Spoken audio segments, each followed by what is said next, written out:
नमस्कार दोस्तों, रोहित हेयर। आज हम लोग साउथ अमेरिका जो जो वर्ल्ड ज्योग्राफी अपना सीरीज चल रहा है, उस वर्ल्ड ज्योग्राफी के तहत आज हम लोग का लेक्चर नंबर 4 है।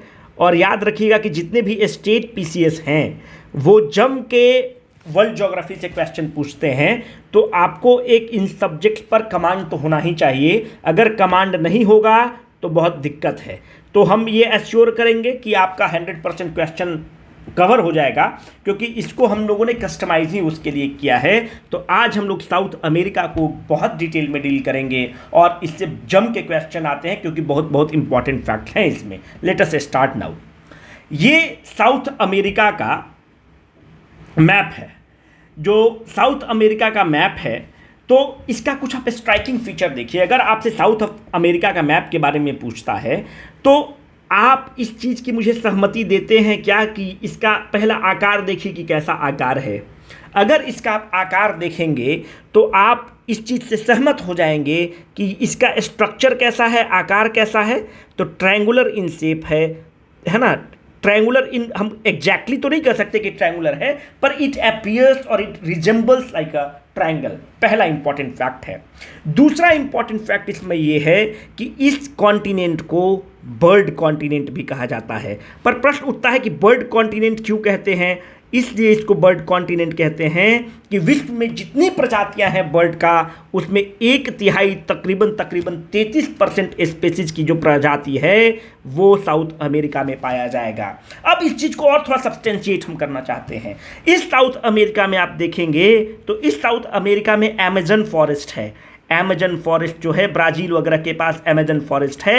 अमेजन फॉरेस्ट को फेफड़ा ऑफ अर्थ कहा जाता है। जब इतना घना, इतना सदाबहार फॉरेस्ट रहेगा तो वाकई इसमें फ्लोरा के दृष्टिकोण से बहुत रिच है, फौना के दृष्टिकोण से बहुत रिच है। जब फ्लोरा और फौना के दृष्टिकोण से बहुत रिच है, इसीलिए इसको बर्ड कॉन्टिनेंट भी कहा जाता है। और अगर आप स्ट्राइकिंग फीचर और बारीकी से आप देखेंगे तो आप ये देखेंगे कि यहाँ से 0 डिग्री पास हो रहा है, विषुवत रेखा पास हो रहा है, इक्वेटर पास हो रहा है इस कॉन्टिनेंट से। और ध्यान से देखिएगा तो यहाँ से 23.5 डिग्री साउथ, जिसको आप ट्रॉपिक ऑफ कैप्रिकॉर्न कहते हैं, जिसको आप मकर रेखा कहते हैं, ये भी इस कॉन्टिनेंट से पास हो रहा है। तो it is a continent through which the equator passes, it is the continent through which the tropic of Capricorn passes. तो इस दृष्टिकोण से बहुत पिक्यूलियर है। और अगर आप देखें कि किस किस कंट्री से पास कर रहा है विषुवत रेखा, तो यहाँ पर इक्वाडोर है, कोलंबिया है और ब्राज़ील है। हमने इसको याद किया है। अगर आप इकोनॉमिक्स पढ़े होंगे तो वहाँ पर एक टर्म होता है एक्सटर्नल कॉमर्शियल बोरोइंग। तो हम ECB से याद किए हैं कि इक्वेटर जो है साउथ अमेरिका में इक्वाडोर से पास करता है, कोलंबिया से पास करता है और ब्राज़ील से पास करता है। और ये बहुत इंपॉर्टेंट है, कैन बी अ क्वेश्चन। अब आपसे हम देखें कि ट्रॉपिक ऑफ कैप्रिकॉर्न कहाँ से पास करता है, तो ये चिली हो गया, अर्जेंटीना हो गया, पराग्वे हो गया और ब्राज़ील हो गया। यहाँ से अपने प्रीलिम्स के लिए एक इंपॉर्टेंट फैक्ट ये निकलता है कि ब्राज़ील एक ऐसा देश है साउथ अमेरिका में जहां से इक्वेटर भी पास हो रहा है और ट्रॉपिक ऑफ कैप्रिकॉर्न भी पास हो रहा है। तो it can be a probable question in your examination. तो हम इस तरह से हम लोग तैयारी करेंगे तो आपके लिए भी सहूलियत होगा, है ना। अब और ध्यान से देखिए, एक यहां पर देश है फ्रेंच गियाना। इस देश को याद रखिएगा, इसको हम बाद में इस्तेमाल करेंगे। इसके बारे में हमको कुछ इंपॉर्टेंट चीज़ बताना है फ्रेंच गियाना के बारे में। एक और यहाँ पर छोटा सा देश है, इसका देश आप देख रहे हैं गैलापागोस आइलैंड है। गैलापागोस आइलैंड किसके अधीन है? इक्वाडोर के अधीन है। फ्रेंच गियाना किसके अधीन है? फ्रांस के अधीन है।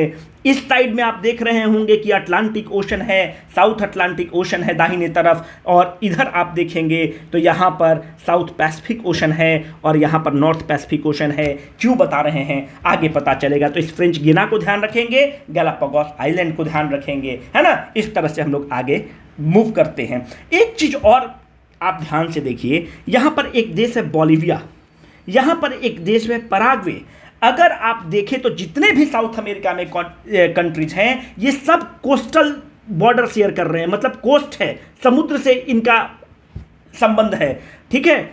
तो पर यहाँ पर बोलिविया और पैराग्वे जो है, ये 2 देश हैं जो लैंडलॉक्ड हैं, बोलिविया एंड पैराग्वे। अब आप एक चीज़ और मुझे देखकर बताइए कि क्या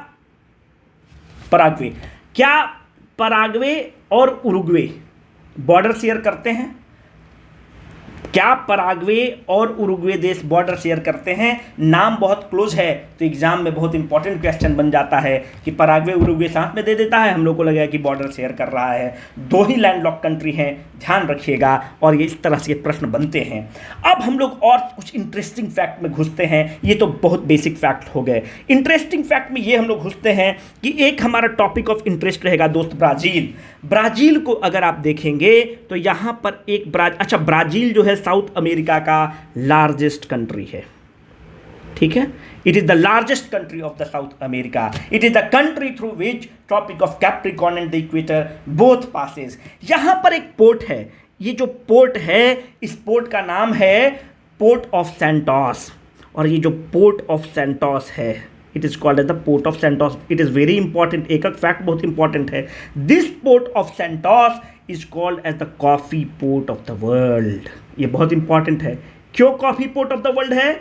विश्व का सबसे बड़ा coffee port of the world, विश्व का सबसे बड़ा प्रोड्यूसर कौन है कॉफी का? वो है ब्राजील। और मैक्सिमम जो एक्सपोर्ट होता है वो पोर्ट ऑफ सैंटोस से होता है, इसलिए it is often called as the coffee port of the world. Now my question to you is, in which, Bharat के दृष्टिकोण से अगर आप देखिएगा तो भारत में कौन सा राज्य सबसे ज्यादा कॉफी प्रोड्यूस करता है? करेक्ट आंसर है कर्नाटका। 2 पर कौन है? तमिलनाडु की केरल। 2 पर केरला है और 3 पर तमिलनाडु है। इस फ्लो को याद रखिएगा। तकरीबन 68% ये, 22% ये, रिमेनिंग परसेंट जो है तमिलनाडु में है। दूसरी बात, कर्नाटक में एक जगह है, उस जगह का नाम है चिकमंगलूर, और पहली बार भारत में जो कॉफ़ी का उत्पादन हुआ वो चिकमंगलूर में हुआ। तो इस तरह से हम लोगों ने कवर कर लिया कि जो ब्राज़ील है इसमें पोर्ट ऑफ सैंटोस इंपॉर्टेंट है। ब्राज़ील सबसे बड़ा देश है। ब्राज़ील के तहत इक्वेटर पास होता है, ट्रॉपिक ऑफ कैप्रिकॉर्न पास होता है, पोर्ट ऑफ सैंटोस बहुत इंपॉर्टेंट है। इस तरह से हम लोगों ने इस पार्ट को कवर कर लिया। अब और इंपॉर्टेंट चीज में हम लोग थोड़ा सा इंटर करते हैं दोस्त। अब आप एक चीज मुझे ये बताइए, ये एक देश दिख रहा होगा वेनेजुएला, ये लगातार न्यूज में है। वेनेजुएला जो है लगातार न्यूज में है। यहां पर आप अगर हम लोग के टेलीग्राम ग्रुप में एसोसिएटेड हैं तो हमने एक क्वेश्चन यहां पर डाला था। यहां पर एक, इस वेनेजुएला के पास एक लेक है, उस लेक का नाम है लेक माराकाइबो। ये बहुत महत्वपूर्ण है। अच्छा, क्रूड ऑयल के केस में अगर आपसे पूछे कि ये बताइए कि क्रूड ऑयल के दृष्टिकोण से सबसे largest reserve of crude oil कहाँ है, तो इसका करेक्ट आंसर हो जाएगा वेनेजुएला में है।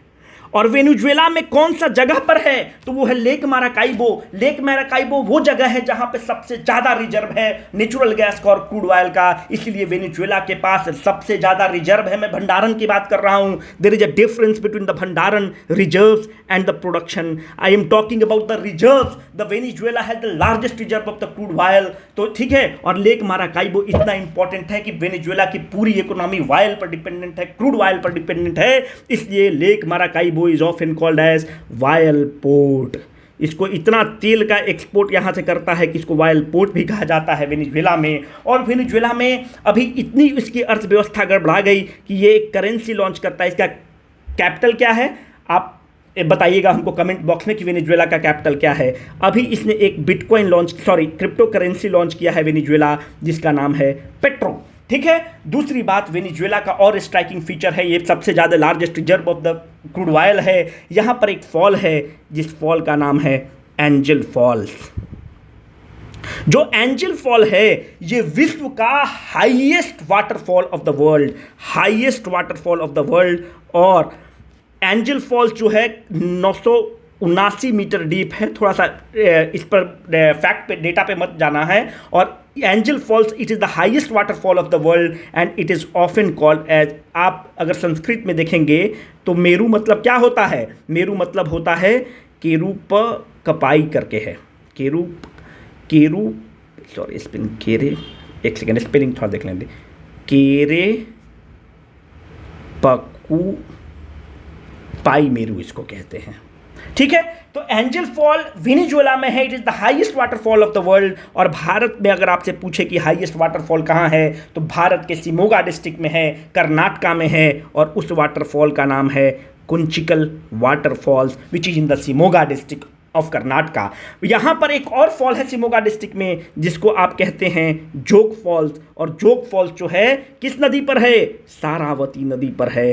कर्नाटक के शिमोगा डिस्ट्रिक्ट में है जोग फॉल्स, और इसी को गेरू सोप्पा फॉल्स भी बोलते हैं। Locally it is called as the Gerusoppa falls, ठीक है। जैसे वेरूल लेनी बोलते हैं तो उस तरह से गेरुसोप्पा फॉल्स बोलते हैं, और it is there in India Shimoga district. तो इस तरह से हम लोगों ने मैक्सिमम चीज़ को, इसका जो फैक्ट है उसको कवर कर लिया। अब आगे वाला चीज़ को हम लोग देखते हैं। यहाँ से थोड़ा सा एक देश है, इस देश का नाम है चिली। चिली महत्वपूर्ण है। अगर आप चिली को देखेंगे तो चिली के पास it is this Chile is having the highest reserve, मैं भंडारण की बात कर रहा हूं, it is having the highest reserve of copper in the world. सबसे ज़्यादा कॉपर रिजर्व जो है चिली के पास है। रिजर्व के साथ साथ प्रोडक्शन भी कॉपर का सबसे ज़्यादा चिली करता है। इसलिए इंपॉर्टेंट है कि अभी CDPO या BPSC में पूछा है कि भारत में सबसे ज़्यादा भंडारण किसके पास है, तो सबसे ज़्यादा भंडारण राजस्थान के पास है, पर प्रोडक्शन सबसे ज़्यादा यहाँ पर होता है मध्य प्रदेश में। ये मैं लिख दे रहा हूँ कि it is called the production, और भंडारण यहाँ पर है। चिली में एक माइंस है, उस माइंस का नाम है Chuquicamata mines, and this mines is very important. CHU, यार स्पेलिंग भी तो इनका इतना कठिन है कि वही याद करेगा आदमी। चिक्वी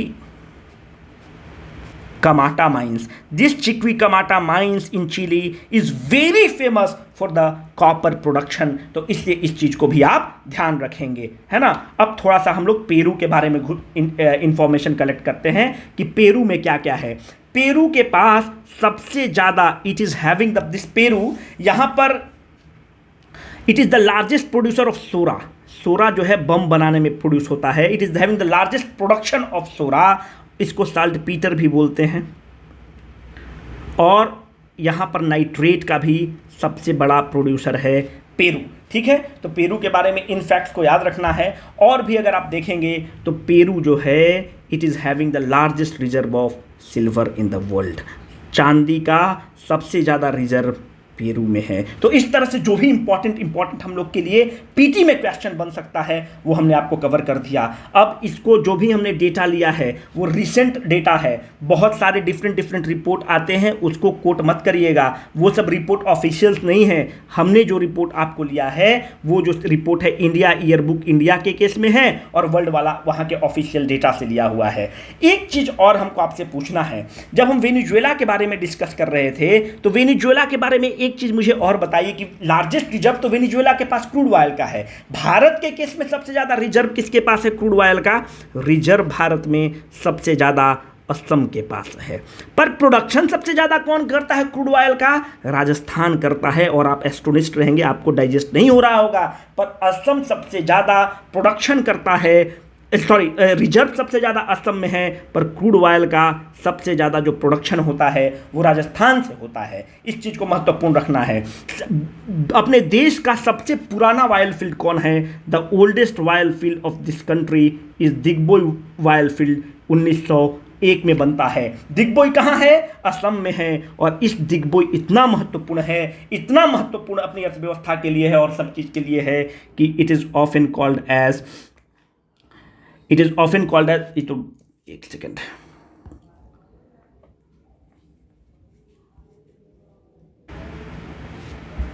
वो पावर कट हो गया था थोड़ा। तो सबसे इंपॉर्टेंट है कि जो दिग्बोई है जो असम में है, ये उसको इतना इंपॉर्टेंट है अर्थव्यवस्था के लिए कि this Digboi is often called as the Gangotri. Ganga हम लोग के लिए कितना पवित्र है। It is often called as the Gangotri of Indian hydrocarbon sector. भारतीय हाइड्रोकार्बन सेक्टर की गंगोत्री है, इतनी पवित्र है, इतनी महत्वपूर्ण है कि दिग्बोई ऑयल फील्ड को Gangotri of Indian hydrocarbon sector बोलते हैं। और भी कुछ ऑयल फील्ड हैं जो बहुत इंपॉर्टेंट हैं, जैसे गुजरात में है अंकलेश्वर। थोड़ा सा पता रहे तो हम लोग भारत में घुस गए हैं, पर ठीक है, जानकारी रहने में कोई दिक्कत नहीं है। दूसरा है कलोल, ये सब बहुत इंपॉर्टेंट ऑयल फील्ड हैं। तीसरा है मेहसाना, ये सब जो ऑयल फील्ड जो हैं गुजरात में हैं। विश्व का सबसे बड़ा ऑयल रिफाइनरी कहाँ है? विश्व का सबसे बड़ा ऑयल रिफाइनरी जो है वो जामनगर में है। मेरा 3 महीने का ट्रेनिंग जामनगर रिफाइनरी में भी हुआ है। रिलायंस का रिफाइनरी है और सबसे बड़ा रिफाइनरी है ऑयल रिफाइनरी जामनगर गुजरात में है। और किसका है? विश्व का सबसे बड़ा रिफाइनरी है और रिलायंस पेट्रोकेमिकल्स का है। ठीक है, तो इस तरह से हम लोग वेनेजुएला से घुसते हुए भारत में इंटर किए और वहां से हम चीज़ों को हम लोगों ने निकाल लिया जो हम लोग के लिए महत्वपूर्ण है। अब हम लोग थोड़ा सा एंडीज माउंटेन सिस्टम को देखते हैं। अच्छा, एक चीज और आपको बताना भूल गया, ये फ्रेंच गियाना फिर मिस कर जाएगा तो दिक्कत हो जाएगा। तो फ्रेंच गियाना के बारे में मैं आपको ये बता रहा था कि यहां पर फ्रेंच गियाना है। ये जो फ्रेंच गियाना जो है ना, ये प्रक्षेपण केंद्र है। जो यूरोपियन यूनियन है ये यहां से सैटेलाइट लॉन्च करते हैं। क्यों सैटेलाइट यहां से लॉन्च करते हैं? फ्रांस का आइलैंड और यहीं से सैटेलाइट लॉन्च करते हैं। इसके पीछे 2 कारण हैं। अगर आप इसका लोकेशन देखेंगे तो अगर मानते हैं आपने यहां से कोई सैटेलाइट लॉन्च किया और वो फेल कर गया तो यहां पर बगल में समुद्र है, तो समुद्र में गिर जाएगा तो कोई दिक्कत नहीं है। इसलिए इंपॉर्टेंट है कि आप ऐसा जगह पे लॉन्च करें कि जहां पर समुद्र तट हो।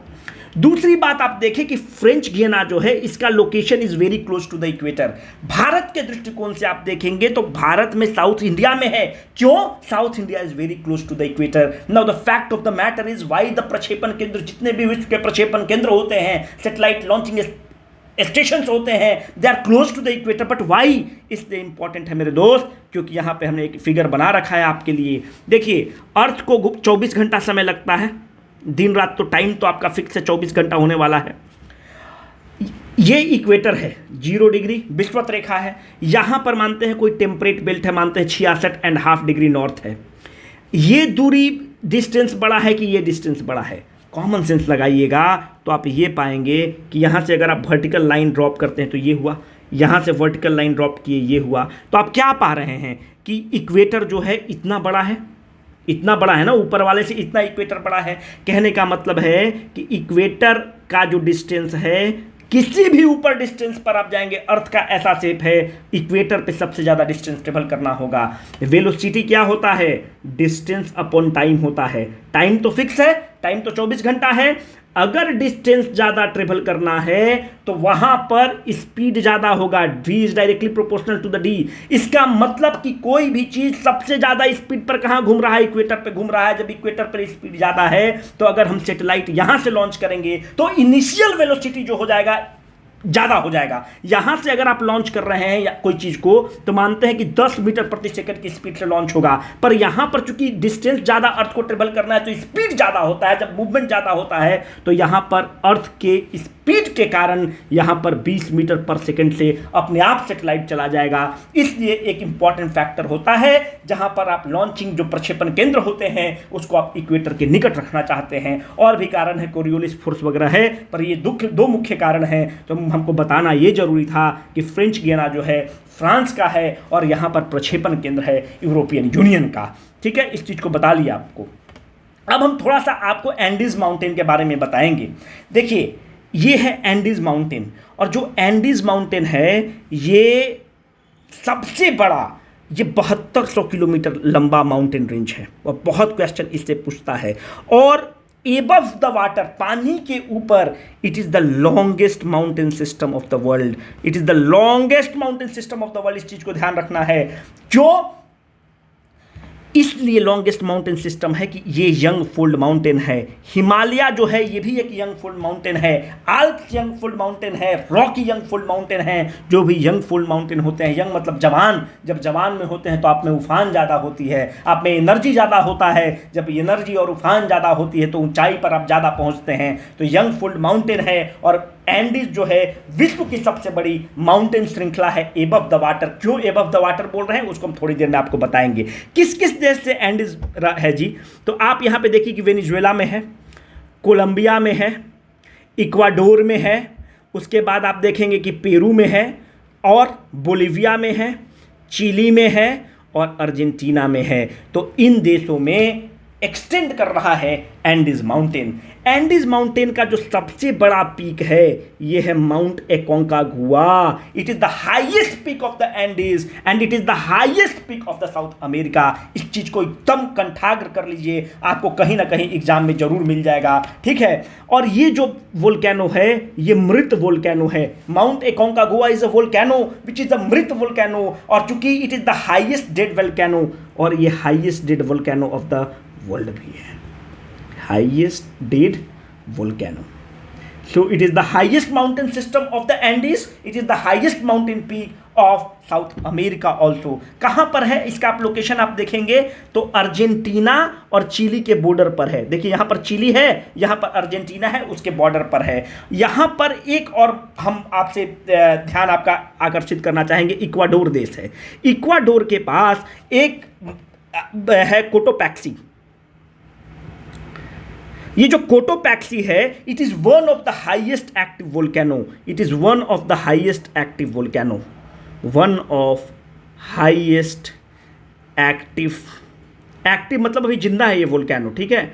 It is one of the highest active volcano which is present in the Ecuador, ठीक है। और इसकी ऊंचाई जो है 5911 मीटर के आसपास है। अच्छा, एक चीज हमारा आपसे क्वेश्चन ये हो जाएगा कि जब भी वोल्केनिक इरप्शंस होता है तो वोल्केनिक इरप्शन में सबसे ज़्यादा, देखिए आपको यहाँ पे लिखे हुए थे माउंट एकोंकागुआ और कोटोपैक्सी के बारे में बताने के लिए कि जो सबसे ज़्यादा एमिशन किस गैस का होता है, कार्बन डाइऑक्साइड का होता है कि सल्फर डाइऑक्साइड का होता है कि हाइड्रोजन का होता है कि ऑक्सीजन का होता है। याद रखिएगा कि जब भी वोल्केनिक इरप्शन होगा सबसे ज़्यादा एमिशन वाटर वेपर्स का होता है। और इस तरह से बीपीएससी पूछ रहा है, ग्रीन हाउस गैस वाला लगातार पूछ रहा है कि सबसे बड़ा कंपोनेंट क्या है एटमॉस्फेयर में। इसलिए वोल्केनिक इरप्शन में सबसे ज़्यादा इरप्शन जो होता है वो वाटर वेपर का होता है। ये बहुत ही इंपॉर्टेंट है। वाटर वेपर पूरा लिख देते हैं, जब क्वेश्चन टकराएगा तो स्क्रीनशॉट लेने में दिक्कत होगा, है ना। तो वाटर वेपर बहुत महत्वपूर्ण है, तो इस चीज़ को याद रखना होगा हम लोगों को।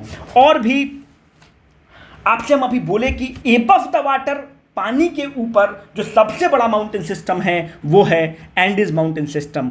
ऐसा क्यों हम बोले? देखिए समुद्र के अंदर, पानी के अंदर भी long range of the mountain system है। ये माउंटेन सिस्टम यूं है और ये पूरा समुद्र चल रहा है, और जो माउंटेन सिस्टम है ये 90% जो है ये पानी के अंदर है। ये सबसे बड़ा माउंटेन सिस्टम है, 90% of it is under the water, and this mountain system is called as the mid oceanic reach.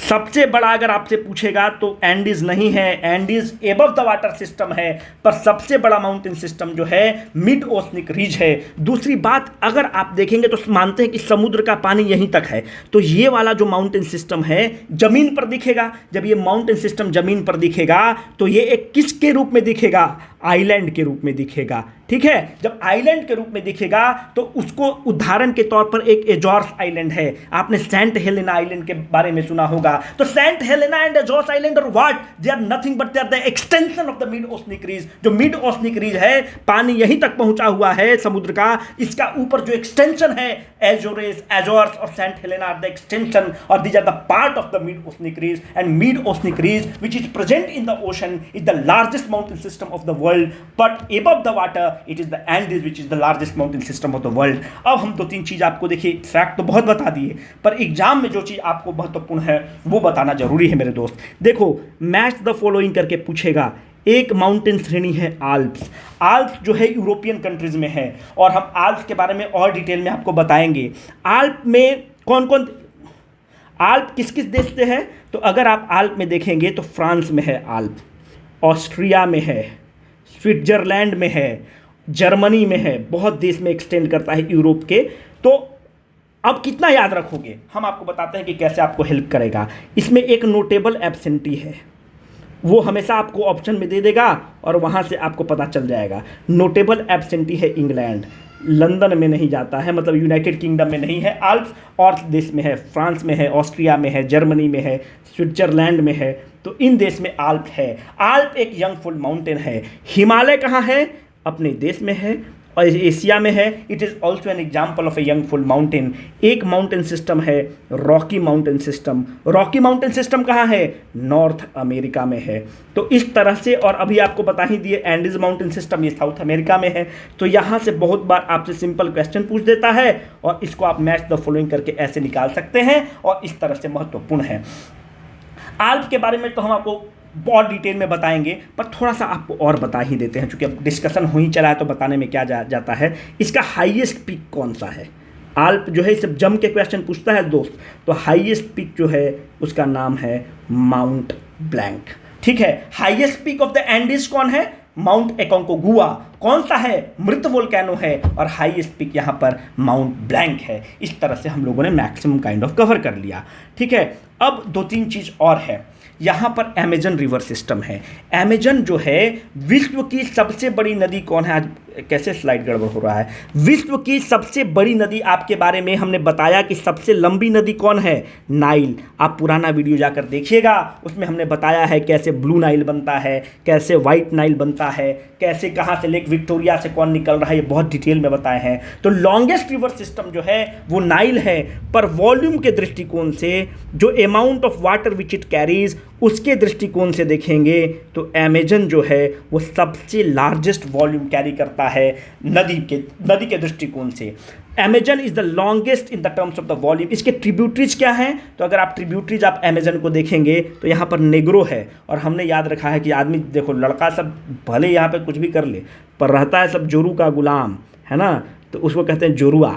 तो नेग्रो और जोरुआ इंपॉर्टेंट ट्रिब्यूटरी हैं इसके अमेजन रिवर सिस्टम के। अमेजन रिवर सिस्टम के एक चीज़ और तुम ध्यान से देखो, अमेजन रिवर सिस्टम ऐसे फ्लो कर रही है, मतलब अमेजन जो है वेस्ट से ईस्ट के तरफ फ्लो करती है। जब अमेजन वेस्ट से ईस्ट के तरफ फ्लो कर रही है तो यहाँ पर कौन ओशन है? अटलांटिक ओशन है। यहाँ पर कौन है? पैसिफिक ओशन है। तो अगर क्वेश्चन सेटर को फंसाना होगा तो आपसे फंसा सकता है। तो अमेजन जो है अटलांटिक ओशन में ड्रेन करती है, इसलिए हमको ये डायरेक्शन बताना आपके लिए इंपॉर्टेंट था। दूसरी बात देखिएगा कि यहाँ पर विषुवत रेखा गुजर रही है, तो अमेजन जो है अपना बेसिन कहाँ बना रही है? अपना जो मुहाना कहाँ बना रही है? तो अमेजन अपना मुहाना इक्वेटर पर बनाती है, इसलिए भी हम लोग के लिए बहुत महत्वपूर्ण है। दूसरी बात, अमेजन एक ऐसा है अमेजन के बारे में कि आप एनाकोंडा के बारे में खूब पढ़ते होंगे, डिस्कवरी पे एनाकोंडा जो डिस्कवरी पर हम लोग देखते हैं वो अमेजन के फॉरेस्ट में ही पाया जाता है। और दूसरी बात यह है कि अमेजन फॉरेस्ट बहुत रिच है। अभी आग लगा हुआ था कुछ दिन पहले। It is very rich. Why? It is at the equator. और जब आप इक्वेटर पे होते हैं किसी भी फॉरेस्ट के ग्रोथ के लिए दो चीज़ बहुत महत्वपूर्ण है, एक टेम्परेचर और दूसरा रेनफॉल। इक्वेटर पर आपको पता है कि सूरज भगवान हमका कृपा बरकरार रहता है, खूब धूप होता है। जब धूप खूब होगा तो इवापोरेशन भी खूब होगा, और जब इवापोरेशन खूब होगा तो बारिश भी खूब होगा। इसलिए अमेजन रेन फॉरेस्ट जो है बहुत घना फॉरेस्ट है, बहुत डेंस फॉरेस्ट है। और इस अमेजन रेन फॉरेस्ट को it is called as Silvassa. ठीक है, ये पहले हम बता चुके हैं पर फिर भी आपको हम बता देते हैं। और ये डेल्टा कहाँ पर बनाता है, मुहाना कहाँ पर बनाता है, ये महत्वपूर्ण है मेरे दोस्त। तो इस तरह से हम लोग मैक्सिमम चीज़ों को कवर करके निकल रहे हैं। अब दो तीन चीज़ और बचेगा। डिजर्ट के बारे में थोड़ा सा हम लोग देख लेते हैं, उसके बाद अपना मामला ख़त्म हो जाएगा। हम डिजर्ट वाला जब आपको बता रहे थे तो डिजर्ट के बारे में हम बताए कि जो ड्राइएस्ट डिजर्ट है वो है आटाकामा डिजर्ट। ठीक है, साउथ अमेरिका में है आटाकामा डिजर्ट। आप फिर यहाँ पर ध्यान से देखिएगा कि सारे डिजर्ट वेस्टर्न तट पे हैं। हम बोल रहे हैं most of the deserts are on the western coast. कल वाले वीडियो में, मतलब पिछले वाले वीडियो में हमने बताया है कि क्यों वेस्टर्न कोस्ट पे, ऑस्ट्रेलिया वाले में हम बताए हैं कि क्यों डेजर्ट वेस्टर्न पार्ट पे हैं, क्यों डेजर्ट सेंट्रल पार्ट पे हैं। ये ट्रेड विंड के रास्ते में आ जाएंगे, और जब ट्रेड विंड के रास्ते में दोस्त आप आ जाएंगे तो यहाँ पर उसके पास 100 ग्राम ऑफ द मॉइस्चर है। यहाँ पर प्लेट्यू है, पठार है, जितने लैंड सोर्सेज हैं, इस 100 ग्राम को यहाँ पर 90 ग्राम हुआ, 80 ग्राम हुआ, 70 ग्राम हुआ। वेस्टर्न साइड पर पहुँचते पहुँचते उसके पास 0 ग्राम हो गया, और यहाँ पर कोल्ड करंट भी फ्लो करते हैं। इसलिए Atacama desert is the driest desert of the world. Thar desert के बारे में हम आपको बता चुके हैं। और लार्जेस्ट डेजर्ट कौन है? तो सहारा डेजर्ट। और सहारा डेजर्ट भी वेस्टर्न पार्ट ऑफ अफ्रीका में है। पुराना वीडियो जाकर जरूर देख लीजिएगा। अगर आप ध्यान से देखें तो आटाकामा डेजर्ट का लोकेशन कहाँ है? आटाकामा डेजर्ट का लोकेशन चिली में है ना।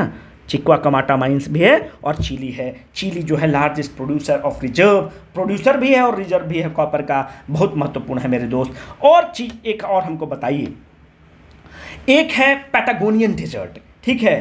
पैटागोनिया जो डेजर्ट है ये कहाँ पर है? ये ईस्ट ऑफ अर्जेंटीना है, अर्जेंटीना में है, ईस्ट में। इसलिए हम बोल रहे हैं कि most of the deserts are found on the western part of the continent, but there are some deserts which are present in the eastern coast. क्यों है वो हम जब इंडियन ज्योग्राफी पढ़ेंगे तो उसमें उसको हम एक्सप्लेन कर देंगे, पर ये अपवाद हैं। Most of the deserts are on the western coast. एक डेजर्ट है पैटागोनियन डेजर्ट, ये कहाँ पर है? Patagonian desert is in the Argentina, eastern part of Argentina में पैटागोनियन डेजर्ट है। तो इस चीज़ को भी ध्यान रखना है। और ये वाला जो प्लेट्यू है इसको आप कहते हो Patagonian plateau. The southern part of South America is called as the Patagonia desert के पास पैटागोनिया प्लेट्यू है, और this Patagonia plateau is called as the store house of minerals, ठीक है।